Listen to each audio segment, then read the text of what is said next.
त्यामध्ये मागे मी स्थगन प्रस्ताव एक मांडलेला, आपण मला 1.5 मिनिटं बोलायला दिलं. काय प्रस्ताव होता? एक सुहास कदम म्हणून तरुण कार्यकर्ता, या घड्याळ राष्ट्रवादी काँग्रेसचं घड्याळ जे आहे अजित पवारांचा पक्ष, तो कार्यकर्ता सोलापूरला उपोषणाला आहे. तो दुसरा दिवस होता, आता 11वा दिवस आहे. पण अध्यक्ष महोदय, त्याचा मुद्दा काय होता?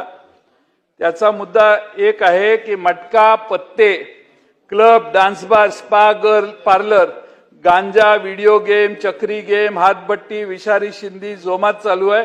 त्याला पोलिसांचा आधार असल्यामुळे चालू आहे. त्यामुळे सोलापूर शहरात हे बंद करावं अशी त्याची बिचारीची मागणी आहे.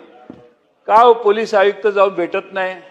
पोलीस आयुक्त राहू दे, एसपी जाऊन, तिथल्या डीवायएसपी खालचा डीसीपी जाऊन सोलापूर शहरातला भेटून त्याची समजूत घालून त्याला आश्वस्त का करत नाही? उलट पोलीस काय सांगतात तर त्याच्यावर गुन्हे आहेत, त्याच्यावर राजकीय गुन्हे आहेत. तो राष्ट्रवादी काँग्रेस, या पलीकडच्या राष्ट्रवादी काँग्रेसचा तो कार्यकर्ता आहे, विद्यार्थीचा अध्यक्ष होता. पण अध्यक्ष महोदय, आपण पोलिसांनी त्याच्याकडे दुर्लक्ष केलं. आज 11वा दिवस, अजून 4-6 दिवसाने स्वाहा होईल.